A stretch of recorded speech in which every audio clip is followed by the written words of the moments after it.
तो hello guys, आज अपन अपने यूनिट 1 ऑफ सीओए का सबसे पहला तो नहीं, सेकंड टॉपिक देखने वाले, सीपीयू कंट्रोल प्रोसेसिंग यूनिट। अब ये जो क्वेश्चन है ये एग्जैक्ट आ जाता है कि भाई सीपीयू बता दो और सीपीयू के बारे में जो है वो बता दो। तो मैं अभी जो बता रही हूँ वैसा का वैसा इसमें तुम्हें लिखना है, ठीक है।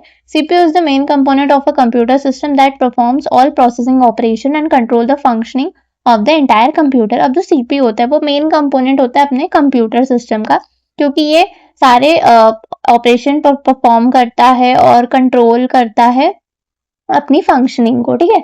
और इसको अपन ब्रेन ऑफ द कंप्यूटर भी बोलते हैं, क्योंकि ये एग्जीक्यूट करता है इंस्ट्रक्शंस को, डेटा प्रोसेस करता है, ठीक है। Now next is components of CPU. अब सीपीयू के कंपोनेंट्स क्या होते हैं, ठीक है। अर्थमेटिक लॉजिक यूनिट अपना इसका पहला कंपोनेंट होता है, second is control unit and third is registers, ठीक है। तो एएलयू परफॉर्म करता है सारे अर्थमेटिक एंड लॉजिकल ऑपरेशंस को, ठीक है। जैसे एडिशन, सब्ट्रैक्शन, लॉजिकल ऑपरेशंस में आ जाते हैं, कंपैरिजन वाले, एंड और नॉट, ठीक है। So 5 + 3 = 8 is our arithmetic ALU से हुआ है इस calculation perform by the ALU, ठीक है।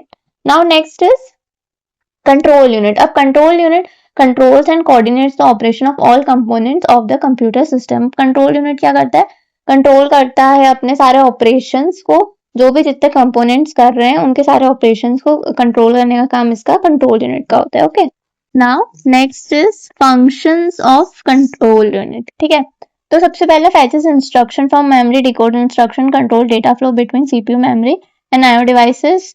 अब फेच करता है इंस्ट्रक्शंस को मेमोरी से, ठीक है। डिकोड करता है इंस्ट्रक्शन को, समझता है, कंट्रोल करता है अपने डेटा फ्लो को जो कि मेमोरी और आईओ डिवाइसेस के बीच में होता है, ठीक है। और अपने एएलयू को यही बताता है कि तुम्हें क्या ऑपरेशन परफॉर्म करना है, ठीक है। Now next is registers. अब रजिस्टर अपने अंदर एक बहुत थोड़ा बड़ा टॉपिक है, जिसमें अपन सारे अलग अलग प्रकार के रजिस्टर अपन डिस्कस करेंगे। तो इसमें अपन सिर्फ नॉर्मल, अपन अभी सिर्फ सीपीयू की बात करें तो अपन नॉर्मल नाम लिख देंगे, बाकी इतना अपने को कुछ लोड नहीं है, ठीक है। ठीक है, so register are high speed storage location inside the CPU used to store data temporary during processing. अब रजिस्टर जो होते हैं वो छोटे हाई स्पीड स्टोरेज लोकेशंस होती है जो कि अपने सीपीयू के अंदर होती है, जो कि टेम्पररी डेटा को स्टोर करती है प्रोसेसिंग के टाइम पे, ठीक है। अब एग्जांपल आ गया, program counter instruction register, memory address register, memory data register. Register are faster than the memory. अब जो फास्टर होते हैं रजिस्टर मेन मेमोरी से, इसीलिए तो अपन इसका यूज करते हैं, ठीक है।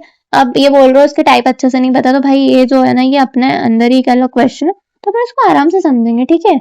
ये अपना सीपीयू का डायग्राम है, ठीक है। इनपुट डिवाइसेस हैं, फिर सेकेंडरी और प्राइमरी मेमोरी आ गई है जो कि डेटा और प्रोग्राम को स्टोर करती है, ठीक है। और नेक्स्ट इज अपना आउटपुट डिवाइसेस, बाकी ये CU, ALU, central processing unit, ये सब चीजें अपना इसका डायग्राम है, ठीक है। और नोट्स तुमको टेलीग्राम पे मिल जाएंगे, ठीक है। Thank you.